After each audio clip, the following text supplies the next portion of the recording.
everybody? Welcome to another episode of What a Hell of a Way to Dad. It is Nate and Francis on your devices, on your machines where you're listening to us, and we're here for you. I know the both of us are dragging. We record on Wednesdays. Wednesday mornings for me, Wednesday afternoons for Nate, and that middle of the week drag, because like last weekend was super busy, I know, for both of us. Next weekend is going to be busy for me. But you got to, like, I just went down to my local park. You went to Glasgow. You went to Scotland, an exciting foreign land. Well, I've been there before, although the last time I was there was uncharacteristically nice weather. It was about 80 degrees Fahrenheit and completely sunny, which is not what people associate with West Central Scotland. Glasgow is the biggest city in Scotland, but not necessarily the one that gets anywhere near as much of the tourism. Obviously, Edinburgh has the Edinburgh Castle and Arthur's Seat and the festival and the Fringe Festival. And then like also a lot of Scottish tourism is like out in the Highlands and up and around all the mountains and the coastline and stuff. Whereas Glasgow was a really big industrial city and it was a big port city, but obviously like post-industrialization being UK economic policy or self-deindustrialization for the last 45 years. But Glasgow is interesting because it's become a place where, I mean, obviously there's at least one large university, University of Glasgow, but there's others as well. It is something of a student city to some extent, but also like it's big. It's got a lot of interesting cultural things because just in a lot of ways, Glasgow's been a place that people have moved because it was cheap if you were in creative work. Mm-hmm. Obviously, this does create pressure on people from Glasgow, Scottish people living there, but Glasgow is still so much cheaper than London. And Scotland in general is slightly less insane than England. There are certain things that work better in Scotland compared to England. There are certain things that are less like just the system falling apartness. It's still part of the same country. There's no escaping that. But I am very lucky because friend of the show, Ross Palethorpe, and I have been friends for quite some time now. And Ross is from Glasgow, and he and I we talk all the time, and we've spoken on the phone quite a bit. So I'm used to the accent because that accent is fucking strong. If you're not used to it, I could imagine. I mean, with cab drivers and some people like, waiting in shops and stuff, that's where I'm like, if I didn't have that preparation, I would be really struggling. I'm fine with it. I obviously, when there's like lots of background noise, it's as confusing as any accent that's not the one you grew up with. But we went up there to do a Lions show. And there was a huge storm, so my flight got canceled, and I didn't get in until I was supposed to be in the early afternoon. I didn't get in until late the evening of Friday night, and then we had the show at the venue. So I was just, on Saturday, so I was just busy all day long. We actually recorded an episode in my hotel room because I got my hotel room on Booking.com, and it was like marked down. So it was seemingly pretty nice hotel, but it was way cheaper than normal. I don't know why this is the case, but the room they gave me, maybe it was that this room needed to be rented, was a disabled accessible room, which is obviously a good thing, but it makes the room interesting because it's huge and there's emergency lanyards everywhere, which I accidentally pulled the first night and got a call from the front desk. Similarly, the bathroom is huge and has the seated shower, but what that creates is a situation in which you cannot use the shower without completely hosing down the entire bathroom. The whole so it's kind of like a wet room. There's not like there's just a spigot and just stand here and there's a drain underneath you. It sounds like a kind of like, but it was kind of a slaughterhouse kind of but it had a setup. Full-size bed and a couch with a coffee table and a little desk, and there was room. So I brought, Tom and Joe came over and we recorded with a portable recorder in the room and did an episode. And then November from Trash Future and Well, There's Your Problem and No Gods, No Mayors and Kill James Bond was kind enough to let us ship our live merch that we were going to sell at the show to her place. So Joe and I went up and said hi to her and picked up the merch, took it in a cab back to the hotel, then got in a cab to the venue, then did the sound check, and we worked with a video vendor because I didn't want to deal with trying to score kit for a live stream myself and running it myself. They actually did a really good job. The venue was awesome. The venue was so nice. It was, not like luxurious, but just, it's like a vegetarian co-op venue, and it's just nice. The people running it are professional. They're used to bands. They're used to all sorts of stuff, and music nights and like party nights. They know how to run a venue. Stuff set up the way it needs to be. The people running it knew how everything worked. I didn't have to worry about, like, one of the people who worked just as part of like the venue team, not a freelancer, was the person working the console for sound. The video vendor was great. He did a phenomenal job. The venue had the stuff we needed. The green room was nice. Everything about it was like, my God, every venue I've ever played in England is terrible. This is awesome. And the venue we played in Glasgow for Trash Future 2 years ago was also great. I was just like, I mean, the weather sucks here, but this place kind of rules. I mean, still the UK, so it's got UK problems, but yeah, but it's kind of like, I mean, it's like America, America is a big country. You're going to have a different experience when you come to Missouri versus if you go to like California or like, a state that isn't, fully ass backwards mine is. So. My parents live in Minneapolis now, and Minnesota has some things going on there that are great. Like Minnesota has a low income health insurance program that's actually really comprehensive. Like it's got stuff that you don't have in Indiana. And quite frankly, like it's not really easy to access that stuff even in states like New York. I mean, there's ways to do it, but it's like a fucking labyrinth. And so, yeah, like if obviously I have no plans of moving back to America, but states that have decent programs like that I know of, Hawaii, although Hawaii's a very poor and very isolated state, Oregon, and then obviously Minnesota, whereas there's other states in America that are awful, but America's 50 little meth labs of democracy, you know what I mean? Whereas that are all run by right-wing psychos, regardless of what state you're in. But the United Kingdom is really difficult because it's so centralized. It's so incredibly centralized that even within the constituent nations of the UK, like they have their national assemblies, like legislatures, like there is a Scottish parliament. I don't think there's an English parliament. I think it's like Wales has one, Scotland has one, Northern Ireland has one that's like doesn't seat because the unionist parties refuse to form a government. But I'm not sure if I might be wrong here. My impression is that the English parliament is just parliament. It's just right. It's just that's who's in charge because that's who's in charge. Which is because it kind of puts farce to this idea like that. Oh yeah, everyone's got a constituent nation. It's like, no, you're just all run by the fucking English. It is actually nice to going to Scotland and just meeting Scottish people, and just we can commiserate about dealing with England and English people because they also don't like them, which is nice. I don't hate all English people, but living in England has drawbacks. Yeah, it's like America sucks, but an American might not. So maybe. Well, I'll put it this way: like I think that being an American living overseas, I'm not gonna go out of my way to invite the discussion about America sucks. I know it sucks. But I'm also not going to become defensive if people want to tell me America sucks because I know. That's why I left. However, obviously there's some things where it's like people have opinions and it's like, yeah, I know you watched The Wire when it came out in the 2000s. That doesn't necessarily mean you're an expert on America. Right. But in general, that kind of Bush era shit that everyone was being afraid to be an American abroad. No one has ever been a dick to me for being an American. Ever. No. The closest I think I've ever come was a guy realizing I spoke French, realizing I was American after he had given me a really nice price on a couscous pot, and he was like a North African guy, and I think he's just like, I fucking hate Americans, which in 2005 a North African guy would have a lot of good reasons. He still would. Yeah. But in 2005 in particular, a guy, Arabic speaking guy of North African origin in France probably doesn't like Americans for this obvious reason of what America was doing in fucking Iraq and elsewhere in the world. So that's literally, he wasn't even rude to me. He just had this kind of like, oh man, fuck, I gave this very young kid a good price on this couscous pot, and now this motherfucker, he's American, piece of shit. I should have ripped him off. But it's just one of those things where that was it. No one has ever. I mean, some people don't like America, whatever. Like, I acknowledge that we're annoying. That's like a definitional characteristic. Not a great country, to be fair.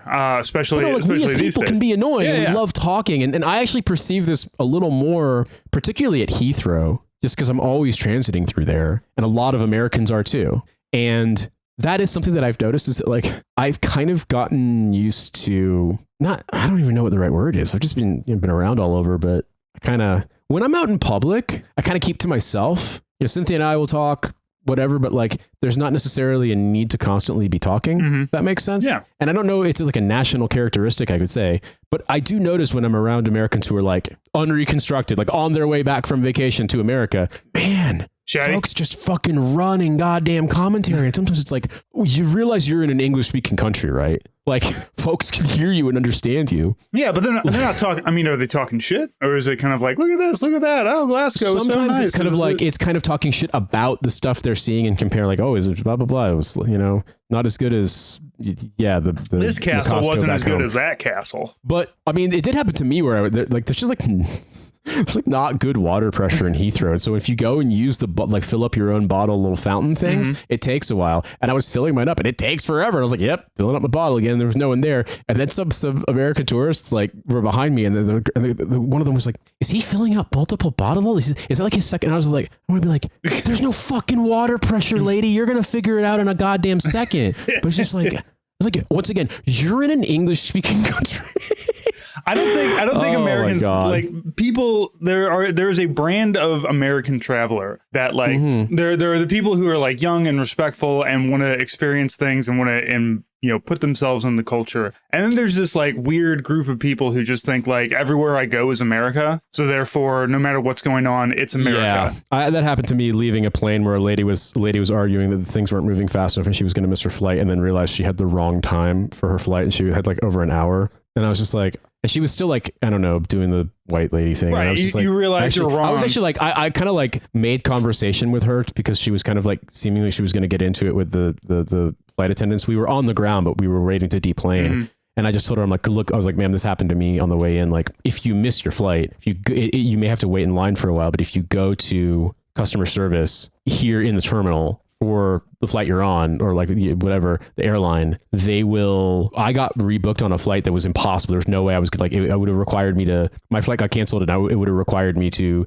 fly to Dublin at almost 10 o'clock at night and spend the night in the airport and then fly back to Glasgow the next morning at 6 a.m., which is insane. I was like, I just rent a car. Direction. Well, it's crossing a fucking body of water where you could take a train or drive. Also, it's flying into the storm, which great idea. And I was like, I just waited in line and they got me on a flight that night, even though the flight, notionally there weren't any flights available. And so, but it was one of those things where I was like, ma'am, like you can't, this isn't going to help what you're doing. Do you think that Scottish flight attendants is their first time dealing with pushy Americans who are wrong? Like, come on. Yeah. And so, I mean, like, I don't mean just scold and shit. It's just more like you see this stuff. And I mean, my heuristic is always Americans are annoying, but Brits are rude. And I think that's pretty accurate. I mean, like not everyone, but in general, you'd probably be more right than wrong. Also, Americans tip. We tend to tip generously, which, the Brits don't. So I think in terms of being hated tourists, there's, there's many nations around the world that are hated tourists, but I think that this idea that Americans are the most uniformly hated is actually not my experience. And it's that understanding of, when somebody is complaining about America, usually they're just complaining about the government, and more than likely a MAGA hat wearing fucknut who owns a used car dealership is not flying through Edinburgh. Or flying through not Glasgow. Traveling if they're traveling in Europe, they're to quote Tom from Lions, they're doing Birthright for Cops. They're going to Ireland,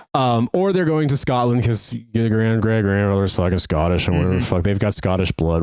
Cool, man. Have you ever gotten hit in the head with a Buckfast bottle? Okay, you don't actually know what it's like to be Scottish. I would say too, the thing is like, so sometimes when I'm hauling gear for live sound stuff, like having to haul, like going for a while, I need multiple suitcases, or I'm hauling instruments, or I'm hauling equipment, or when I was traveling back and forth between the UK and Switzerland, when we were moving down and I needed to move equipment, it was actually way, way cheaper to fly British Airways business class than it was to fly any of the other cheaper airlines and have multiple checked bags. Because I mean, if you book British Airways business class long enough in advance, like it's not that much more expensive than say like booking a coach ticket 2 weeks out, but you get two included checked bags in a business class ticket, and the bags can weigh 32 kilos, so like 70 pounds each. So you can get a lot of equipment that way. It's actually it's kind of maybe I'm blowing up the spot here by telling you this, but yeah, British Airways, if you buy the ticket that includes a checked bag, you get one checked bag that can weigh 23 kilos, but business class, it's 2 and they can be 32 each. Ooh. So it's pretty amazing. No, I obviously my route that I'm mostly flying is London, Geneva, and then onward, either in London or onward. That flight is like business class is hilarious. Like business class is just, they don't put someone in the middle seat and they've put like a little center console there. All right. Like, well, it's fine, but you don't get any more fucking leg room. Yeah, you don't get any more gun. I'm 6 feet fucking tall, man. Can you put the armrests up at least? Yes. You can spread wide. Yeah, you can spread out. You can spread out. Yeah. That's how Americans usually spread, is wide, not tall. But it's just funny to me because it's like Tom and I flew business class when we were hauling audio equipment down for Joe from London City to Rotterdam, which is so short of a flight. It's like 50 minutes wheels up, wheels down. It's crazy how short it is. And they had like the mega recliner chairs on that flight for business class, and they brought up meal service. Like, how are you gonna have meal service? It's like 30 minutes from when they clear London airspace to like when they're cruising altitude before they start descending. Just run through and start throwing cans of soda at people. It's like, here you go. But then, oh no, I mean, British Airways now is just like, I was just subsisting on tiny bottles of water and shortbread biscuits, because that's just what that's all they give you now. Yeah. That's good. You don't even get a hot drink unless you want to fucking pay for it. So, but yeah, I having done this, I bring this up because most people would say, oh, well, if you're flying business class in these instances, surely you want to take advantage of access to the lounge. No lounge. No, you do. You get it. No. Here's the thing. Obviously, it's food. It's not good, but it's included in the price of your ticket. So if you're in the situation where like, I don't want to deal with either, the grim sandwiches they sell in the airport, I want something, place to sit, it's free drink. I don't drink alcohol that much, so like the comped alcohol doesn't really matter to me. Here's the thing. Bear in mind what I said earlier about my most common air travel route, which is Geneva to London Heathrow. I would love to do Geneva to London City, but they only do that during ski season, unfortunately, which fucking, even just opening up that parenthesis, that just starts making me mad, but whatever. Oh, hello, matey. We're going to go skiing in Geneva. It's epic. Sorry, I don't like English people.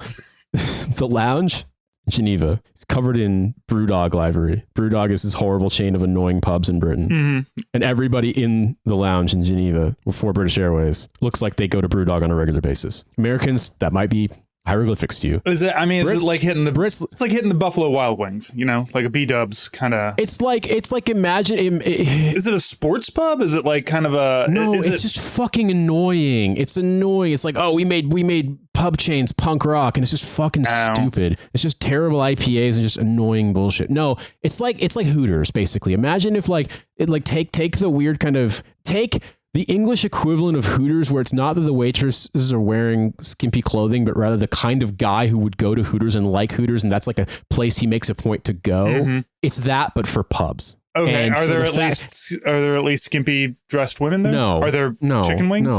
No. I don't know if there's food. What's the fucking point? It's because all they do is fucking drink, Francis. Come on. All they do is drink and then do fucking cocaine to sober up and do it again. Come on. I know. I'm just trying to think because I think when, imagine the cultural cachet that Hooters has in America, and what kind of guy comes to mind when you think of guy who would be a fan of going to Hooters? Yeah. And that's close. It's not exactly the same, but that's close to the equivalent of what a guy who likes Brewdog. Right. Like at least the guy going to Hooters would be like, well, I really like the wings, and there's the a burgers discount. are actually kind of good. You know what I mean? but I'm actually not into chicks at all. I'm gay as fuck. But the burgers are good. Hey, man, that was basically 75% true when I was in high school for me. So you know what? I'm allowed to say it. We've got I don't know if we've got any Hooters around here. We do have one of those places called Twin Peaks, which was always very confusing to me because I thought it was like a David Lynch kind of thing. But then I looked it up, and it's kind of like Tilted Kilt, that like Tilted Kilt. Tilted Kilt was. Am I having a fucking stroke? Yeah. What are you talking? I've never heard of either of these. I'm talking because I think these are like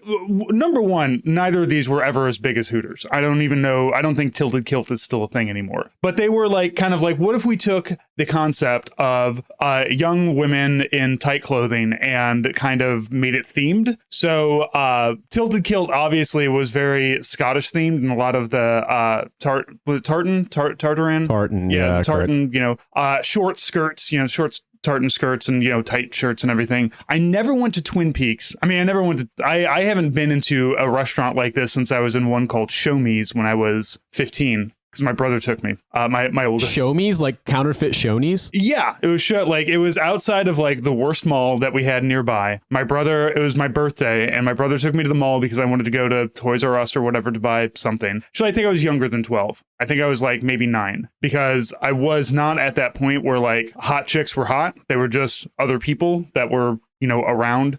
And so women are people.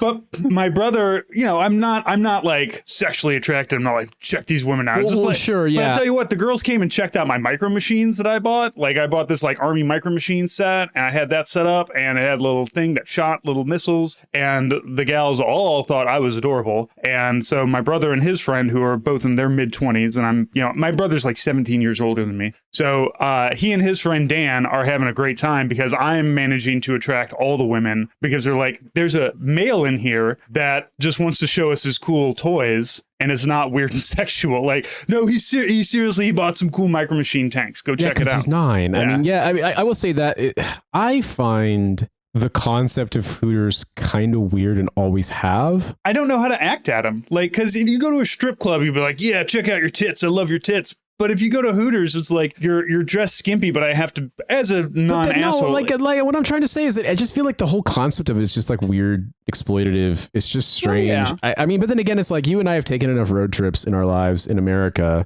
to see the like, you know, highway truck stop, like butt naked grill or whatever the fuck those places are called. You see those all over. I mean, in the Midwest, in the South. And so I figure like, look, America has this. I just have always found it strange. And I think, to be honest with you, like when my friends would want to go to Hooters, like no one was ever being like weird or creepy, but being 16, like a gang of 16-year-olds going to Hooters, I imagine that must be very strange and kind of, I don't want to say uncomfortable, but just like weird for the wait staff, because it's like, here are adolescent kids notionally here because it's like, they put the employees on display, but like it's just strange. It's a strange concept. Yeah. Like, I mean, there's like a sexy bar restaurant right down the street, and you know, it's not that they're like dressed skimpy, but clearly the wait staff are all women who are hired based on looks, or at least looks is an important aspect. And they're always wearing like form-fitting clothes. And every single one of the clientele is always due to or wearing like the clothes that like construction workers and like, you know, builders, you know, like contractors wear Sexy here. village so people like, kind of. So it's like 4 p.m., you know, when like the sort of like, you know, person who does work in buildings day has ended, and everyone is outside smoking, and the women are in like skin tight pantsuits serving meals in this restaurant. But like, I don't know, put it this way. I see it pretty much every day when I'm running errands, and I have never seen a gathering of like 16-year-olds at it. You know what I mean? It definitely, I don't think the guys who go there would bring their like 9-year-old kid to it. You know what I mean? And so it's just, in a way, it's like, I'm not saying that there's something like untoward about it, but it's about, you know, it being a restaurant that's notionally appropriate for everyone. But it's just more like, the longer I live outside of the US, the more that concept is odd to me. I mean, here, sometimes you see funny combinations where like an office park full of like the kind of businesses you would expect, like precision engineering and architecture firms and, you know, like laboratory equipment. Specifically, I saw this one on the way back from Lausanne. And then next to this, in this office park, is a strip club called Lady Night. It's just sort of like Lady Night. It's just next to like the precision machinists and the people who build centrifuges and shit. And there's just like everything is, you know, it's, you know, architecture firms, design firms, all this stuff. And it's just like, yeah, it's a regular Swiss office park. And then there's Lady Night. Not ladies night. There's night for one lady only. Tuesday nights, that's the lady night. That's when we allow the ladies. I sent you a link to the Twin Peaks restaurant. Apparently, it is still Twin Peaks restaurant. It is still around.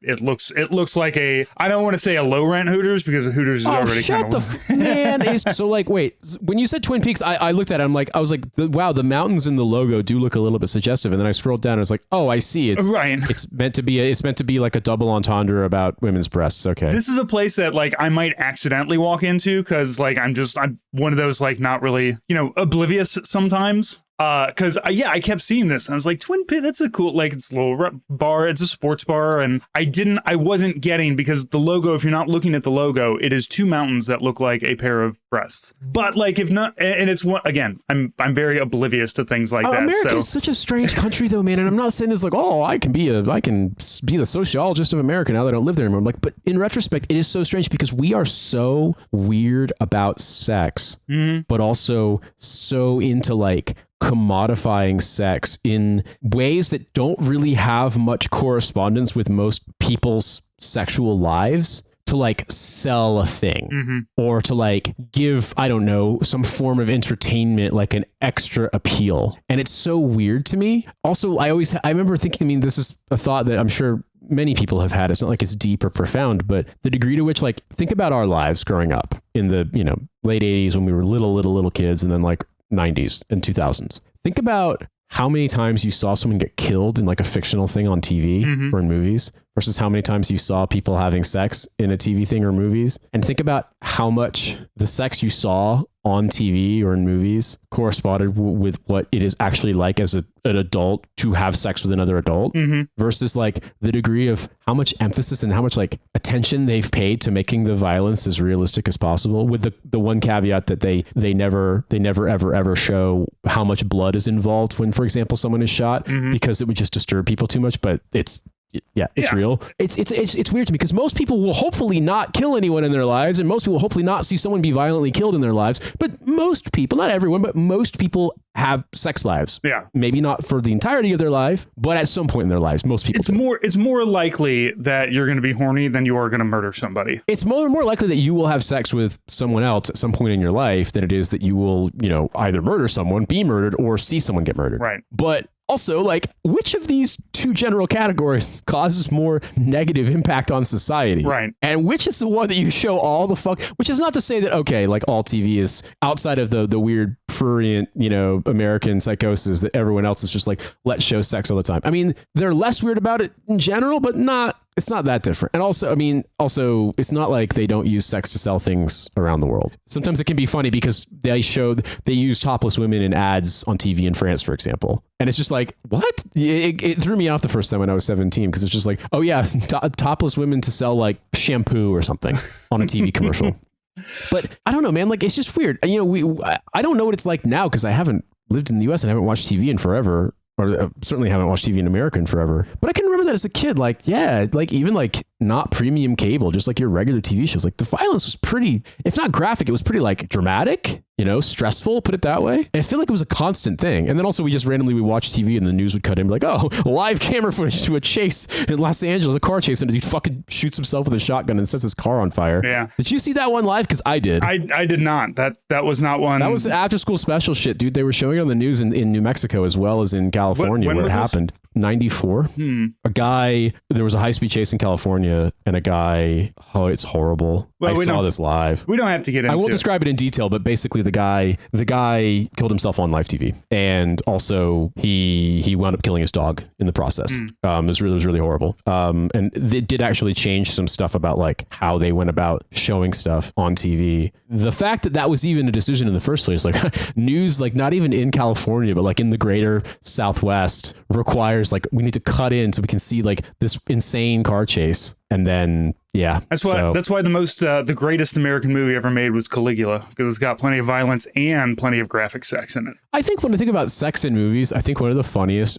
examples I can think of is a film I'm sure you've seen, and obviously I've seen too, which is 300. Oh, yeah. So 300 has one of the funniest and most kind of telling approaches to sex in movies when it's like clearly intended to appeal to men, to American men. It's who it's made for, in the sense that when Leonidas and his wife have sex in the film, it fades to black. And at first, when I saw it, I was like, okay, wow, that was weirdly tasteful. Like that. It's not that there's anything wrong with seeing, but it's just more like, This is not a movie that seems like it's shying away from being like lurid and dramatic and kind of like overstated. And it's like, oh, they're going to have sex. Okay. So it fades out. I was like, cool. All right. Now we get the point. He and his wife, his wife is worried about what's going to happen with the battle. They love each other. They're having sex, etc. And then it starts fading in and out, fucking fade back into like different sex positions. And I'm just like, you gotta be fucking kidding me. And then it ends. Such a goddamn rug pull for me watching it. I was like, oh, it is still that movie. And then it ends with Leonidas completely buck naked, full shot of him standing like silhouetted in the moonlight, so you can see his like, because we see a lot of abs, but this is a good time to showcase all the rest of the muscles that Gerard Butler has been working on.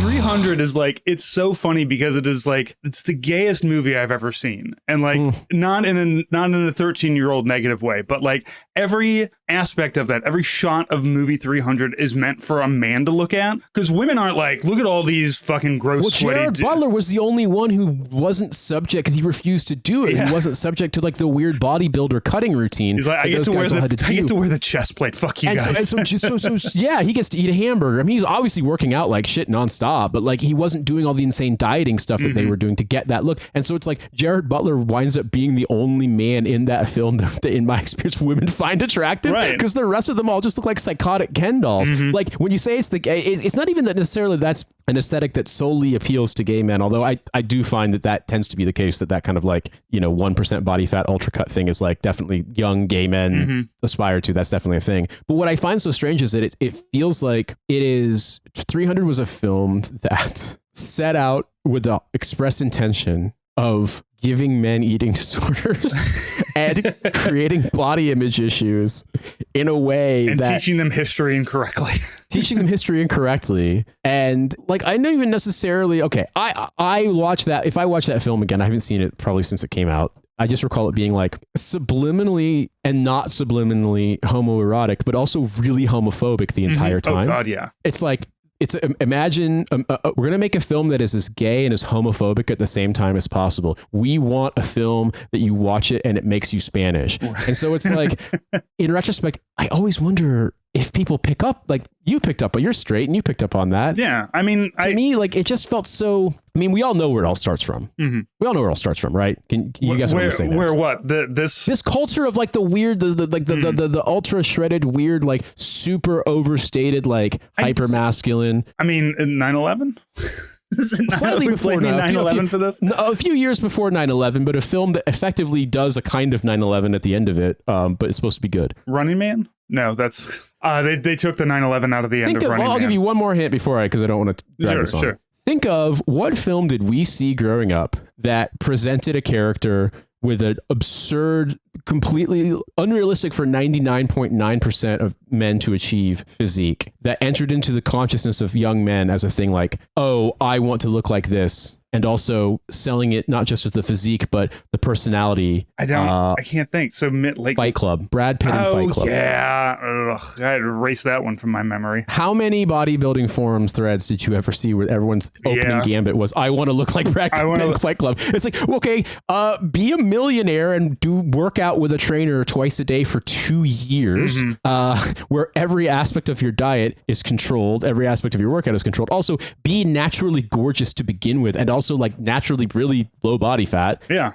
Perhaps you'll get there. It's one of those things where it's like, it had such an impact. And like, also Cynthia and I were talking about this, like she knew guys, because she's a little older than me. So she would have been early college when that film came out. And she knew guys, like dudes in her college classes, friends from high school, who watched that movie and were like, let's start our own fight clubs and beat the shit out of each other. What if we went downstairs and punched each other in the basement for a while? And like, again, much like as you mentioned with violence on TV, it's not the same as violence in the real world. You punch somebody in the face, you're both going to be hurting real bad. Yeah, your hand's going to hurt. That's why boxers wear gloves. Yeah, faces are full of bones. Yeah, they are. Don't punch It'll the really bones. hurt your hands. And also, you get your bell rung like me when I got that concussion in 2019. It took me almost a year to recover from it. Yeah, like the whole, I love the movie concept of like, I'm just going to punch you real hard and then you're going to be knocked out for 3 hours. That's dangerous. That's like you die. Yeah. I also think too that's like when he beats up Jared Leto and then you see him again, like his face is a little bit messed up looking, but it's very Hollywoodish. It's kind of the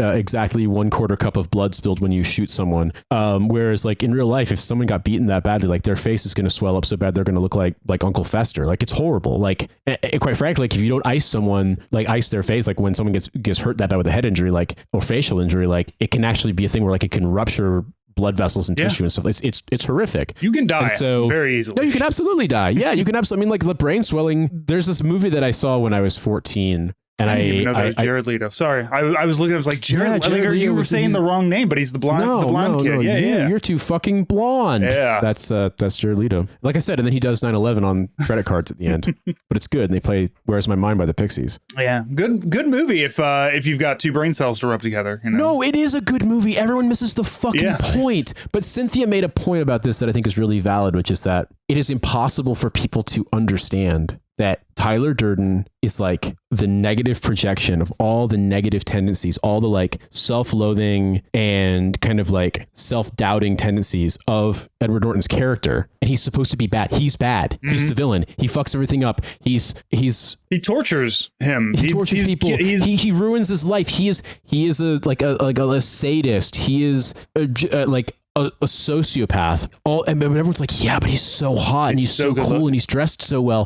And it's like, you missed the point. If Tyler Durden were ugly, it wouldn't have been as big of a big popular movie. Nobody that's the thing. would care. Like, the aesthetic is so, and that's, I mean, David Fincher, yet again, but the aesthetic is so honed to be this like standalone thing, like this like iconic thing, and it's like, yeah, and everyone got the really wrong impression from that film. Yeah, I mean, Brad Pitt is just too hot. Like, you can't, it's impossible to make him a bad guy. Like, I can't, I'm trying to think of a movie where Brad Pitt has played a villain, like an actual villain, like, and I can't think of one. He's just too handsome. And also he's just got too much of a Brad Pittness to him. I don't think he could play a villain. I don't think he could play like a Superman villain or anything. I can't remember. Maybe there have been films where he did, but yeah, I mean, obviously, Brad Pitt now does ads for Swiss liquor. They see them in the mall. I was like, oh, that's Brad Pitt selling fucking whatever brandy or some shit they're selling. I mean, I say I can't think of anything where he plays a villain. Literally, Fight Club is the villain. But like, again, as we're saying, it's just well, yeah.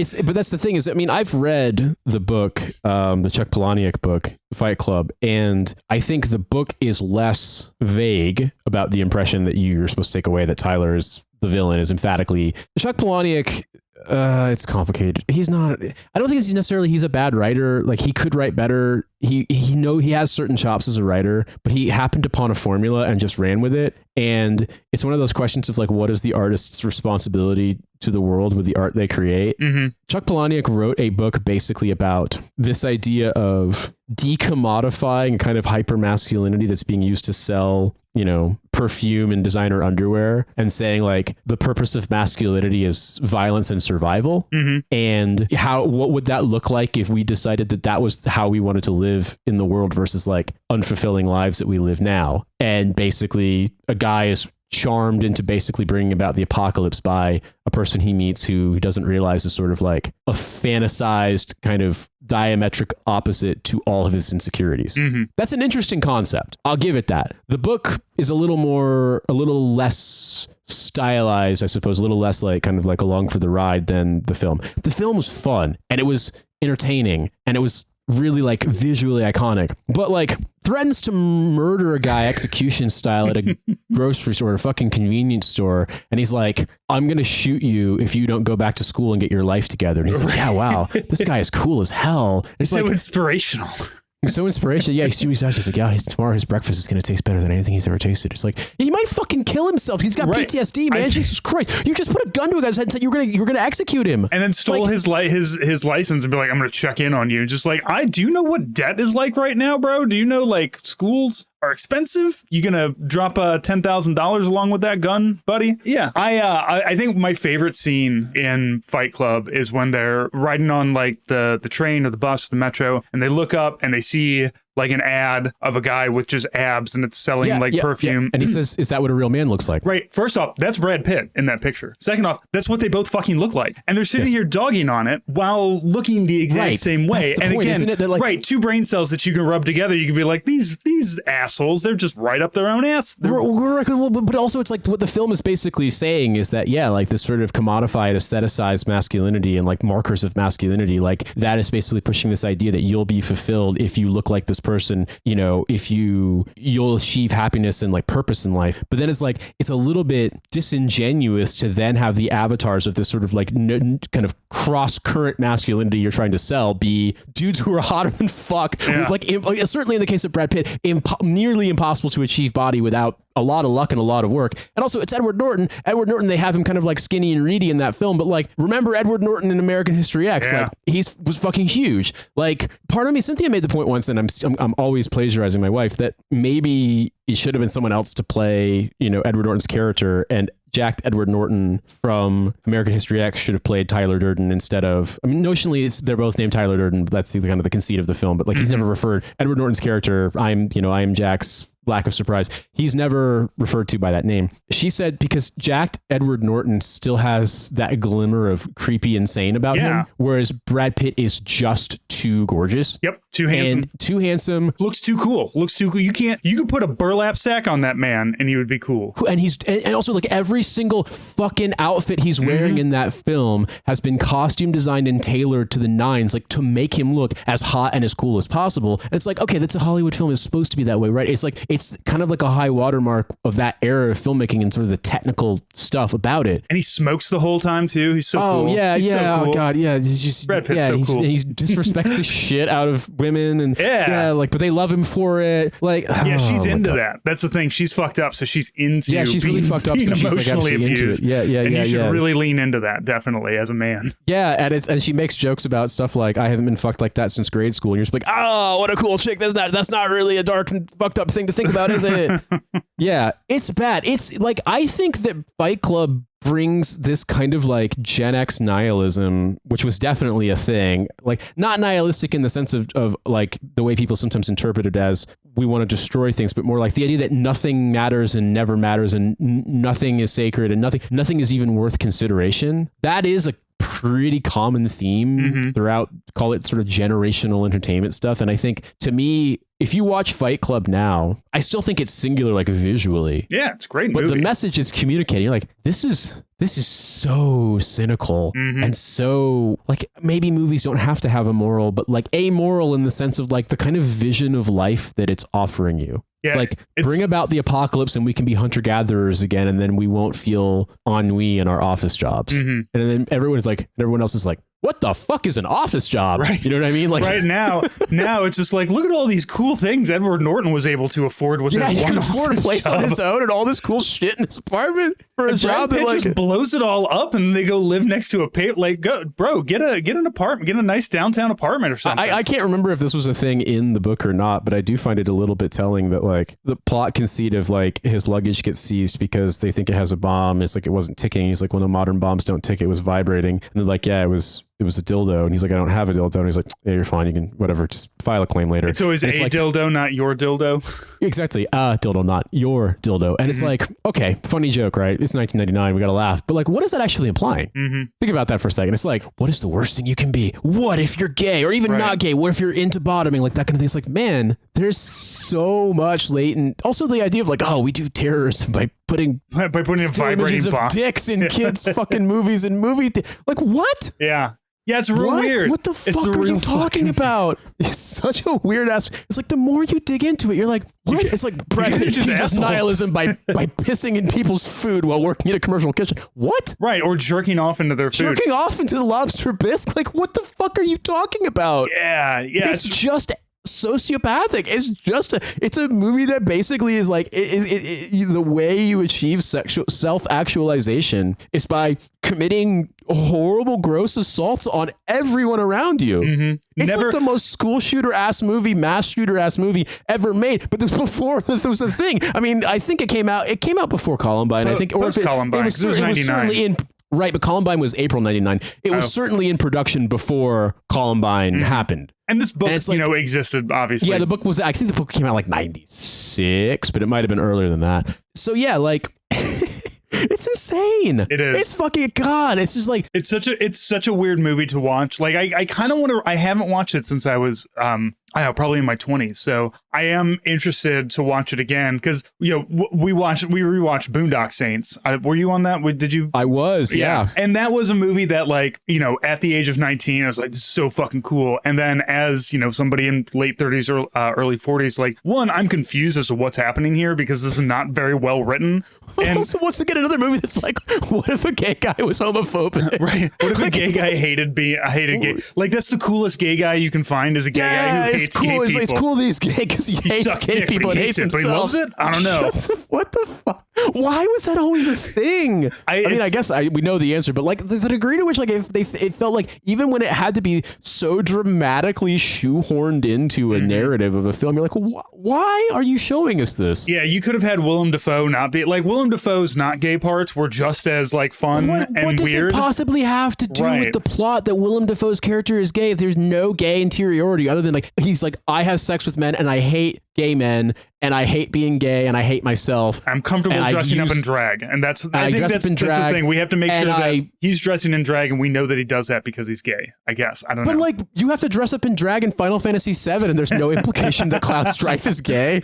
Like, if anything, I'm sure there's dress a up big as a crossover chick here to get a dude to fucking let you through security, and then you threaten to cut his balls off. So you know what? Like, fucking, if Willem Dafoe had done that, that'd have been fucking tight though. Yeah, exactly. They needed to do a Boondock Saints Final Fantasy VII crossover, and it was somehow Final Fantasy VII will be more racist. Yeah, Cloud keeps saying the most annoying prayer and then and then fucking up his lines afterwards. I guess the thing that I want to say is that, like, looking at this stuff, man, I would go back and watch it because I think I liked it because it was so like stylish and cool, and like everything about it was just like so dialed into the vibe. Movie. It's and so the soundtrack, well shot. The Dust Brothers soundtrack is insane. It's just like there are so many moments that are memorable, both of like the visual presentation or like just the approach, like the CGI they were doing, like when the plane falls apart mid-flight, like there was, or when like he goes through his apartment and it's bringing up all the IKEA catalog stuff. So much of it felt so iconic at the time, and like stuff that hadn't been done in films before. But yeah, like in terms of its actual message, it's insane. It is an absolutely psychotic movie. Yeah. I'm glad that we've come to the same conclusion independently. Right. And, you know,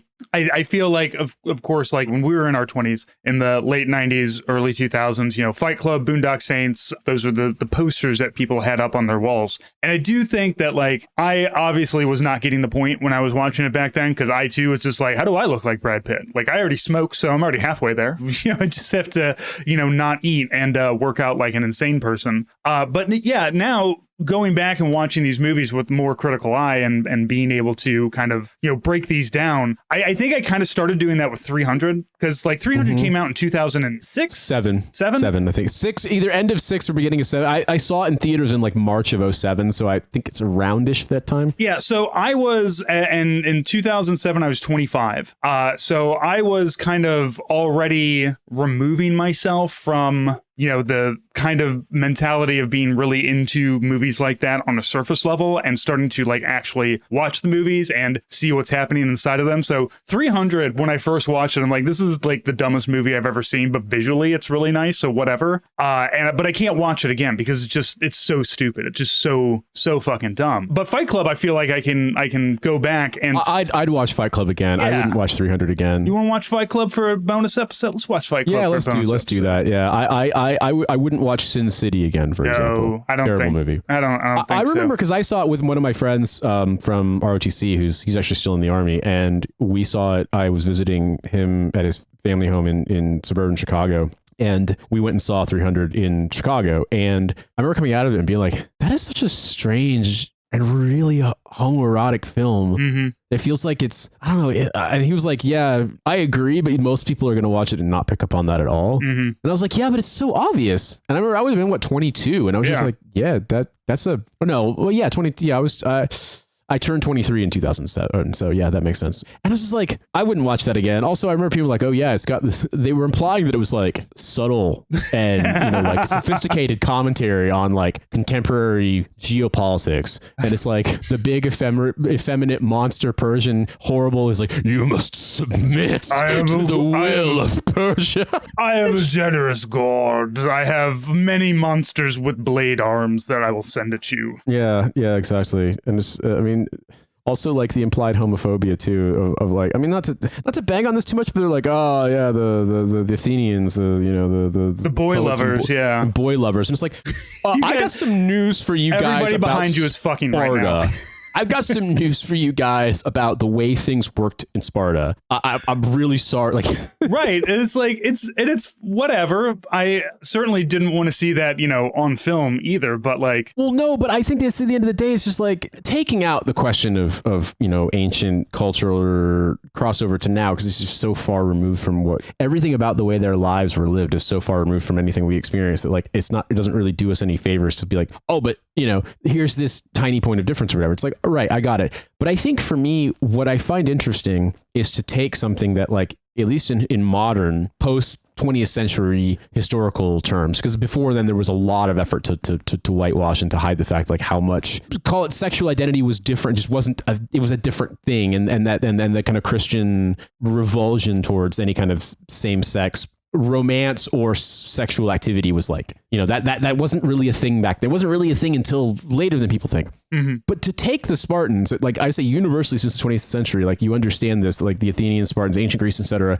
But like this was a pretty core component, and then be like, oh, actually no, they were all straight and they were really homophobic. It's like, yeah, and they hated the smart people because the smart people were pedophiles. Like it's the most. I remember reading a thing where a guy who was a class assistant, like scholar of ancient Greece, just like, yeah, right, okay, I got it. Yep, Sparta's the perfect society. That's why it lasted so long. He's like, I hate to break it to you, I'm paraphrasing, but in real life, the average Athenian or anyone from any other part of ancient Greece would no more have rather drop what they were doing to go become a Spartan out of some kind of aspirational, desire to be part of a warrior society than anyone, you or I, would leave where we currently live to go move to North Korea. Mm-hmm. Like it's like he's like, take that comparison but multiply it 100-fold. Right. It's like, and it was this insane slave society. I mean, because all of them were at the time, and so it's like, I don't know. It's just so strange. It's so strange. Well, we'll do it, Nate. We'll bring back Is It Fascist? And we'll watch at least this one. I would love to kind of revisit some of these because I have been wanting to rewatch Fight Club because again, beautiful movie. Really well shot, very cool. And I'm hoping now that I'm 42, something will like fight against that. It's just like, no, Brad Pitt's actually not that handsome and cool. I don't know how well I'm going to do on that one, but we'll see. But I think like his just because I'm thinking about like all the ways that he treats Helena Bonham Carter in this, and just like he's such an ass. Like he's a horrible person too. He's an asshole, and Edward Norton is kind of an asshole too. And it's just like this is just a movie about a bunch of assholes doing asshole stuff. Like and kind of selling the vision of if you hate yourself. It's a Gen X movie. It's a real Gen X. That kind of like Gen X nothing matters shit. Mm-hmm, it's like the apotheosis of that, and it's like, and it literally ends on let's blow up some buildings and collapse them to the ground to bring about the apocalypse so that we can go be hunter-gatherers again. It's like, well, you know what? Maybe this film had a lot of purchase in Saudi Arabia. Well, I for one, am very excited about the idea of just blowing up random data centers. Since see now the problem is now in 2025, if you blow up like a data center, all that stuff's backed up somewhere else. So like you're not erasing anybody's debt here. You're just fucking up downtown for the next you're just causing like a national panic for the next 30 to 40 years. Thank you for that. Yeah, I mean, if someone with much more patience and a much higher cringe tolerance than me went out to document all of the like substantiated examples of people fucking their lives up trying to live out the lessons of Fight Club, that would be fascinating. Yeah. I would cringe too hard. I would need an executive summary. I wouldn't be able to dig into the details of it, but that would be fascinating because like we all have that one friend who wants to start a bare knuckle boxing club in order to achieve self-actualization. Right. Well, we don't now, but we did in 1999 and 2000. I'm wondering if there are any, like, I wonder if there's a subreddit for Fight Club. It looks like Reddit talks about, because, it feels like there would still be people on Reddit who are really into Fight Club. Well, I remember somebody being like, hey, yeah, this is a unpopular take, but like, and I think it's a more nuanced take than most people get, but like, if you really dig into it and think about it, like, actually Tyler Durden's the bad guy. It's like, oh, you mean the whole fucking point of the movie? And it's like, that's presented as like, like some novel observation. And it's just like, no, right. Like man. when you watch High Fidelity and you're just like, wow, John Cusack's character is a real asshole. Yeah, that's the point. Yeah, He's a real asshole. That's from start to finish. Right. Yeah, man. Oh, well, Francis, like, this is interesting because, it's like I didn't watch Boondock Saints until I was a little older, and I was with my friend whose taste I trusted, and he was like, this sucks. There's literally nothing funny about it. And also, like, the scene everyone thinks is funny where he accidentally shoots the cat. It's really fucked up. Yeah. It's really fucked up, and also, like, you see it coming a mile away. Mm-hmm. However, we did laugh at, although it's just like, it's just misogyny. It's just misogyny, but the line where he yells at his sister and is like, what does he say? Shut your whore mouth, Ruby. I can't go down to buy a pack of smokes without running into 9 guys you fucked. That one does live rent-free in my head I will admit that at age 20, we laughed at that. I mean, it is misogyny. It's like, oh, we can run up the counter on this shit. He's pointing a gun at the woman while he's screaming this too. Like, it's not great, but it is a very, like, Rocco delivering that line is just, Rocco is the only thing that, like, makes that movie somewhat kind of watchable. Rocco very uncomfortably under threat of violence having to tell a racist joke. Like, that is at least kind of amusing. And he can't nail it because he's so unconfident. He's so nervous. He's so nervous that these guys are going to kill him. Like, it's fucked up, but like, those are those brief moments of like, okay, there is maybe something creative here. But in general, yeah, it sucked. Yeah, there's these little tiny things inside of this big movie that sucks. It's like, you had kind of a potential here if you weren't like emotionally stunted as a person. You were, as the writer of the film, the kind of person who'd be really into this movie. Would be really into this film as a fan, yeah. You're basically doing fan fiction for your own fucked up problems with society. Mm-hmm. And you're like, what if two insane Irish guys who were jacked and hot, who killed people and hated feminists and hated women, what if a gay guy hated himself and just shot a gun in the air to make a point? Yeah. Like... What the fucking we got a lot of plot points to hit here. I guess this is like you had like a, I don't know. It's like you take the mentality of like of a little kid, but I don't know, combine that with like a 14-year-old who's got problems and like a 21-year-old who's got problems. But it's basically the same concept of like, what if the car was always on fire and had spikes? Like that's basically like how they wrote the plot of that film. Yeah, whereas Fight Club. Boondock Saints Wikipedia says a third movie is currently in development. So we'll see. We suffered enough as 25 years on. Norman Reedus and I would think Patrick Flannery. Yeah, I would think Reedus has more. Like he's so into the zombie genre now. I feel like he's got better things to do. Other Sean Patrick Flannery film. Have you ever seen Powder? Yes, I've seen Powder. That's a fucking weird movie, dude. Sean Patrick Flannery. I love Sean Patrick Flannery. I got to meet him because he was young Indiana Jones. I grew up watching young Indiana Jones. Yeah, I remember that. And I've got all of them downloaded. I fucking love. Like that's if you got. I'm not gonna look. We got to wrap it up, but we got to wrap. I know. Yeah, Young Indiana Jones Chronicles, like those were specifically made to also be kind of historical because like after all the war stuff, there's an episode that he meets Franz Kafka. There's three episodes where he's kind of around during the after World War I, Germany surrenders. They have to take the really shitty terms and everything. And Indiana Jones is like, well, I mean, it'll stop the war. This is good. I mean, yeah, the Germans are getting kind of fucked. And everybody around's like, we're going to do this again in 20 years. You're an idiot. And all of this is going to happen again because of how we're fucking the Germans over after this war. And it's it was very interesting to watch and have this other take on it that's not just like German bad, everybody else good, Woodrow Wilson good, because they're, constantly, it's just like, what the fuck is Woodrow Wilson doing? Why are they fucking him over so much?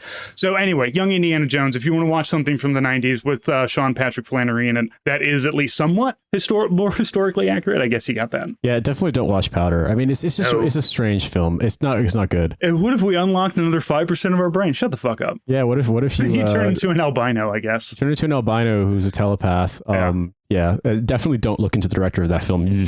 Anyway, Francis, it's lovely speaking with you, and to all you out there listening, to you, the listener, I hope that you have enjoyed this discussion about about everything, about nothing. Movies that people miss the point of. Yeah, we will definitely do a bonus episode, and if you want to listen to that bonus episode, it will be on patreon.com/what a hell of a way to die. We have a $3, a $5, and a $10 level. $5 is going to get you all the audio stuff. $3 and up gets you videos. I do at least once a month, sometimes twice a month, kind of bonus podcast. And then $10, you get access to our quarterly care packages. The next one's going to be going out in November. So patreon.com, what a hell of a way to die. Sign up today. Nate, as always, thank you so much. We're gonna watch some movies. We're gonna get back into it, man. I'm excited. Yikes. I'm excited though. Thank you for everyone. And yeah, thank you, Francis. And we will speak to you soon.